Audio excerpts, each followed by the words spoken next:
engage, disrupt, adapt, repeat. You're listening to Pure Reinvention, the podcast for curious leaders, innovators, and people who are ready for the next level and beyond. I want to welcome you to another edition of Pure Reinvention. I'm really excited today to be in the city of Detroit and to talk to Jim M. Nicholson, who's a key leader at PVS Chemicals Incorporated. Welcome, Jim. Thanks, Mike. It's a pleasure to be here. Jim, I would really enjoy you giving us a quick intro about yourself and your company to give our listeners some view as to the global perspective that PVS Chemicals plays in the global marketplace. Well, Mike, I am a leader at PVS Chemicals. My title is Vice President, but our company is in the inorganic chemistry business. We do inorganic chemistry predominantly in North America, but also have footholds in both Asia and Europe. Worldwide, we sell about $600 million worth of chemistry and have about 1,000 employees. Let me be the first one to say thank you for your time today. As a key leader in your marketplace, you are time is a valuable commodity, and we appreciate you sharing it. I first met Jim when Jim was spending some time with me regarding the Michigan Manufacturers Association. Michigan Manufacturers had embarked on an aggressive journey to reinvent itself in the new manufacturing marketplace that existed going forward. Jim has been a key leader with Michigan Manufacturers, and when I sat down to talk to Jim about that project, I learned some very interesting things that I wanted to spend some time with our association listeners, talking about what Jim had shared with me during that time. Jim, one of the first things that you talked about when we met early on was the critical role that key leaders play at the board level with associations. And if you would, take a few minutes and talk about the difference between a normal board member and a key board member in the success of an association. So, Mike, I think of an association board as a board with upwards of 20 or more folks on the board. They're interested in the organization. They want to see the organization move ahead. But typically, they're only seeing the organization once or twice a year for formal board meetings. And their ability to make an impact on what happens within the association is limited to the questions brought before them at the board meeting. I think that the key leadership of the board is the executive committee. And that executive committee is often hard to recruit for because you are asking folks to do more than show up a couple of times a year and opine on the best direction of the organization. What you're really asking the executive committee to do is spend some time coaching the management and in particular the CEO of the association and talking about the real issues for the organization itself as well as the issues that its members care about. Jim, how do you feel that other board members would view the role of the key leaders on the board? Well, the other board members are typically very thankful that they're not on the executive committee. They know that that's more work, that there's more care and feeding of management. There's more responsibility to both the board and the membership. And so I think that when you think of the folks who are on the board at large, they fall into two camps: those who are happy that somebody else is carrying this burden, and those who are interested in being a part of that process. Sadly, there are more of the former than the latter. And so I think that a problem for many associations, and I would say that all the ones that I've been involved in, is recruiting into the executive committee is not an easy thing.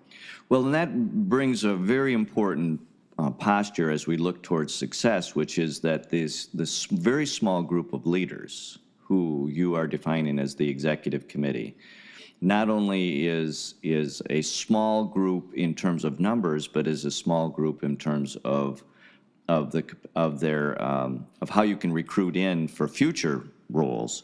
And so it seems like the executive committee, who, as you have said, is coaching the executive on where the business needs to go, also needs to be looking back at the board and identifying who amongst that group is either capable of, or who are we recruiting in that is capable of moving into an executive board type position, because as you've described it, that is not a role that every board member wants to play. No, exactly. Remember that association boards, by and large, are volunteer, and that you're taking on personal liability when you get on a board, so you need to be judicious in your thought process when you join one.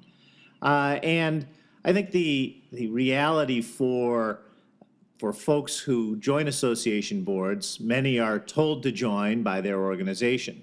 And what you really want is folks who want to join, who want to be a part of moving the association forward, who recognize the value the association brings either to the political or to the marketplace process, and who want to contribute in that process and in that growth.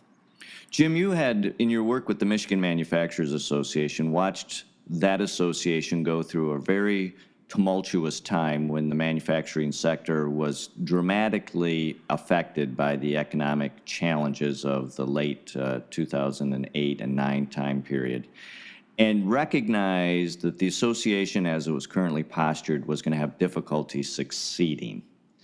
As a key board member, as you have described being on the executive committee, you saw fundamentally some areas that needed to be addressed for the business to have its chance to be successful going forward. Can you talk for a minute about the importance that key leaders have in identifying barriers to the success of a business, in this case an association, and the role that that leader then plays in helping remove those barriers so the business can have an adequate opportunity to succeed? Mike, I think the clearest challenge for any association is what I would call cultural momentum. So the organization has had a culture. Typically, that culture's been around for a while. There are not a lot of new associations. Most associations have a lot of legacy. There's a lot of history. And like it or not, the world is changing around them. And associations tend to struggle with that reality. They don't have the same set of market forces.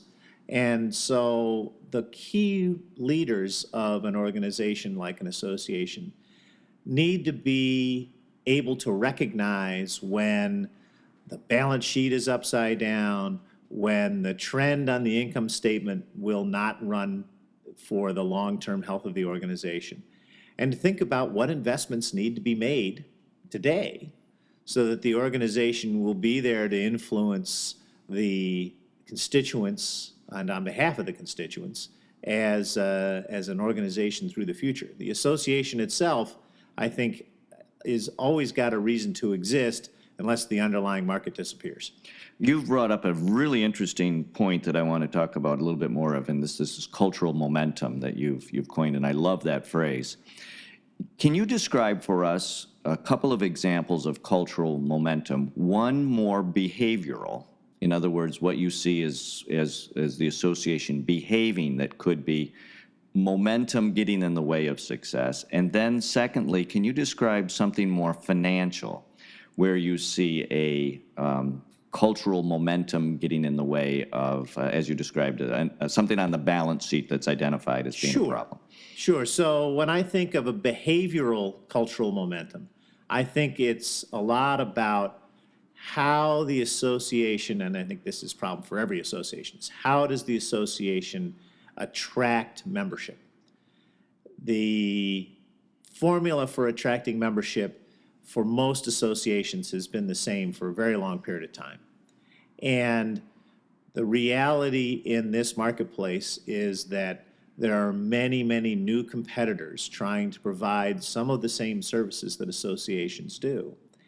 And associations have in the past been fairly stuck in their ways. They've typically had their membership recruiting strategies firmly planted in the 70s. And so you see the kinds of things like mass mailings and radio spots, what you don't see enough of, and one of the things that we encouraged, and we do actually very well at the MMA, is getting out and being interpersonal with your membership. It's a lot more work, it's a lot more activity, but it creates what I would say are loyal, interested members who want to be a part of the growth of your organization. So, potential association members are looking for that unique relationship Absolutely. that they will have with the association that allows them to feel special. Absolutely. Well, and they want to feel like they have an influence on how the association moves ahead. And so that means that top management needs to be out front. It needs to be out talking to its constituents. Sure. It is sadly a little bit like a political party in the sense that as the leader, you need to be out talking to the people you represent. You described something that's an approach much more personalized than the old association model, which is much more aggregate, where everybody gets the same, and as you indicated, we end up sending a mass mailing and everybody getting the same thing, when that more unique, personalized approach is really what you're advocating as the opportunity for the change in behavior. In this age where I get 200 emails a day, an association email has zero chance of making it anywhere past my delete column unless I have a relationship with that association. Can you give us an example of a financial barrier that you've recognized that shows up on balance sheets that would have to be addressed at the association? So I would say I would give a couple of them because I think they're prevalent through a lot of especially older associations. One is what I would say is a real challenge for management to overcome, and that is a defined benefit retirement plan. That defined benefit retirement plan will kill an association. They're an anachronism. They're no longer used in the marketplace. They're no longer used by their constituents. And if an association hopes to represent its constituents well, it needs to look a lot more like its constituents. So I would say that that's a big balance sheet item. Other balance sheet items that I have seen are investments in real estate, where the association has or owns a building or a large building, and they have not used that building efficiently or effectively. And the net effect of that is that you have an asset that is being squandered. And there are times when it might make sense to either sell or lease parts of that asset to create an income-producing asset. As I tell people, real estate is a liability unless it's earning money. Well, that's an interesting way to look at assets in general, because assets in general, should they not be utilized appropriately or in some way to the synchrony of where you're going, they absolutely become liabilities rather than key assets to help grow the business. And it's very interesting, you also made the comment that you used the defined benefit retirement plan as an example, but I believe you are honestly saying that if the association does not look like and behave like its constituents, it is going to have a problem. The constituents are rightly going to ask, why should I support something that I can't economically support myself? And so I think again, we go back to cultural momentum, right? These plans have been in place a long time. They're appreciated by the employees of the association. Making them change is not a snap of the fingers over the night exercise. You have to really create a plan. You have to create a plan that you think is workable. You have to think about how the source and use of funds will work. And then you have to spend the time and go through the process. And it's a long process of getting you to a position where you can exit that, if you will, off-balance sheet liability and put the organization on a much sounder financial footing and give it the ability to adjust in the event that there is another downturn. And you know, I'm not a PhD economist, but I can tell you there will be another downturn. And having the organization be lithe and nimble enough to survive that downturn and be impactful in that downturn is really critical for the organization to be perceived as valuable to its members. I want to use that comment as a transition point in our conversation, because you have now described the importance of an association being light and nimble, as any other company needs to be able to survive and perhaps even thrive when there are changing dynamics that are outside of our control. Many associations believe in the reinvention process that must be a board-driven activity. I know that you believe, as a key leader at the Michigan Manufacturers Association, that in fact you have, much like the majority of this conversation, looked at it in a much different way to allow the business to be nimble and quick and responsive. Can you talk about why you felt it was important to look at that activity differently? Well, I think that it goes back to the role of the board, right? So the role of the board is to be what I would call influential consultants. Their job is to help the CEO establish the direction of the organization, to support the CEO with resources, with education, with a sympathetic ear, and to push the CEO to complete the tasks he's committed to.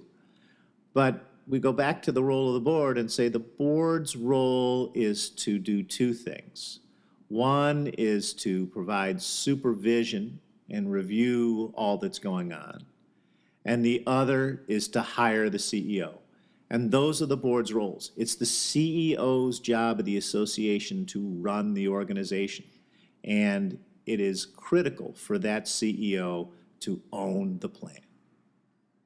And so when one has to own the plan, my guess is that means that CEO has to be committed to it, has to create the authorship of it, and must present it to the board for the board to review and understand, but it must be driven internally by the CEO. Is that correct? That's exactly right. It doesn't matter what kind of organization. The leader of the organization runs the organization. If the board is running the organization, the board needs a new leader. How does an organization or a leader who is interested in reinvention and creating a different set of dynamics to create a different set of results, as has been the case with the Michigan Manufacturers Association, how does the board begin to support and nurture and grow that attitude that the CEO may be bringing to the board in allowing it to move to this more dynamic state that you're describing? So the board, for its all of its influence, the board's real role is to point out the obvious. And I think that in association boards, there's a real challenge of go along to get along. And, if you point out the obvious, the CEO has to respond to the obvious. And so if your balance sheet has issues or you have off-balance sheet issues and the board continues to ask about them, then the CEO has one of two choices. They can address it or they can move on. And so when you ask the board to do its role, and the board actually spends the time to point out that cash is too low, or that we're relying too much on debtor financing, or that our core business isn't what it once was and we need to think hard about how we change our revenue stream. And all of these are the same kinds of business issues that boards address in their everyday activity. So the net effect of that process is that the board is in the question-asking business. And it's the leader's response that will tell the board whether or not that leader is the right person to make the changes. That suggests that in a lot of cases, association boards may be actually supporting the CEO if the CEO doesn't necessarily want to take on this role that you're describing as the leader in the reinvention process. Well, I would say that one thing is true about association boards, and probably about most boards in this country, is that the CEO actually has a huge amount of influence who's on the board. The CEO is typically the one asking people to join the board. And so the CEO has a lot of incentive to have good relationships, and board members have a tendency to want to work with that CEO. And by and large, the system works just fine. But a board member needs to understand that his obligation is not to the person who asked him on the board. The board member's obligation is to the constituents of the association, its members. We started our conversation, Jim, talking about the difference between a general board leader and key board leaders. And I want to loop this conversation back around now to this role of key board leaders like yourself and your role at the Michigan Manufacturers Association, in guiding the CEO towards the discovery that it was time for that association to address some key issues. I'm going to guess that you had a role in coaching that CEO towards a different or a new thought process. Can you describe in your role as the key leader, and in this case, you might actually have been the president. I'm not actually sure at this time. I was the chairman, but that's fine. The yes. chairman. Yeah. How the chairman sometimes just has to go very quietly one-on-one with the other key leader and have a very direct conversation about the importance of these issues. Well, I think that when you talk about making significant cultural change to any organization, you need to start by coming to that realization yourself. And you don't come to that realization by yourself. So you talk to your fellow constituents on the executive committee. You get their perception of what reality actually looks like. And you try to build a team and a consensus towards a goal. And I think that whether the conversations are directly with the CEO or with other board members, you want to build a consensus that this is the path we ought to go along, that there is a real opportunity for the organization to change direction, move itself ahead, bring itself into this century, and be effective for the long term. We're all volunteers. We have a short period of time. The organization itself is going to last a long time. And our role is to make it as healthy as we can while we're here. To do that, you have to build consensus among the constituents who are here at the time. And then you have to be comfortable that you're going to leave it to the next group who's going to shepherd it through the next phases of its growth.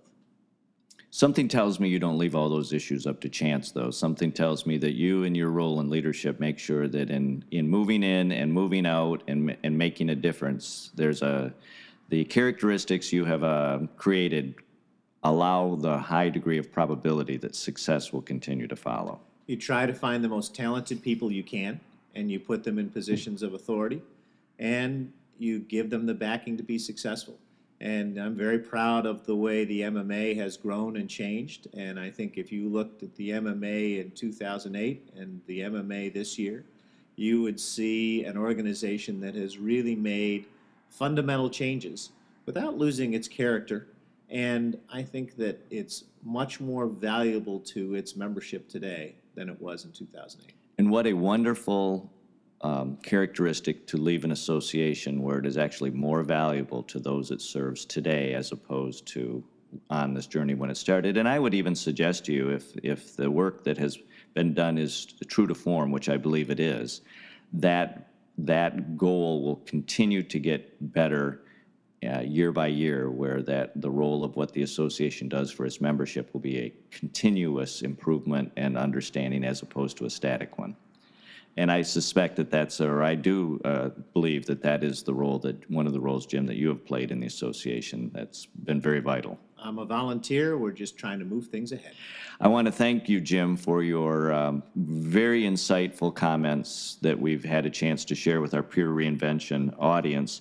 I want to go through really quickly and just kind of discuss some of the key points that Jim taught us. That is, there is a difference between a key board member and a general board leader in that the roles are different and the responsibilities are different, and that not everybody is cut out for that, and that is something that what we have to understand. It's a small group of people who at the executive level want to and can make a difference there.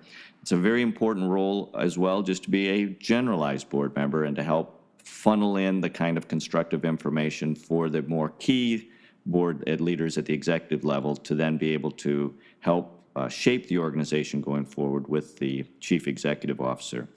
Jim talked about the cultural momentum that goes on within associations, that they're both behavioral and they're also items that show up on the balance sheet. And both are extremely important in the board and the CEO in recognizing what those momentums are, how they may or may not be helpful to the association going forward, and how one of the key roles of a board member is to assess and help feed back into the business when those cultural momentums are positive and when they in fact may be barriers to the success of the association going forward. That the board's role really becomes a role of influential consultants, that they are very talented individuals who can play a very vital role in influencing information into the business. However, they are not the group of people that should be running the business, as Jim had defined it, that is the role of a very talented CEO, a CEO who today, and this is point number 4, today who has to be that very flexible leader, who has to be able to recognize that there may be some cultural momentums that need to change or shift or be redefined, that the association must look more like the association membership, and that if a CEO can accomplish that and can personalize the connectivity between the association and the member, so the member feels like a lot of the services that are offered are specifically tailored to them, then the association has a very good chance of being sustainable as it looks to its long-term future. Jim, thank you very much for your time this morning. This was a very enlightening and engaging, and I know that everybody listening will find it extremely valuable. Mike, I enjoyed it. Thank you. Make sure you listen in to our Pure Reinvention conversations, www.purereinvention.com, and also follow us on Twitter. This has again been Pure Reinvention, and it's been our pleasure to bring Jim M. Nicholson of PVS Chemicals.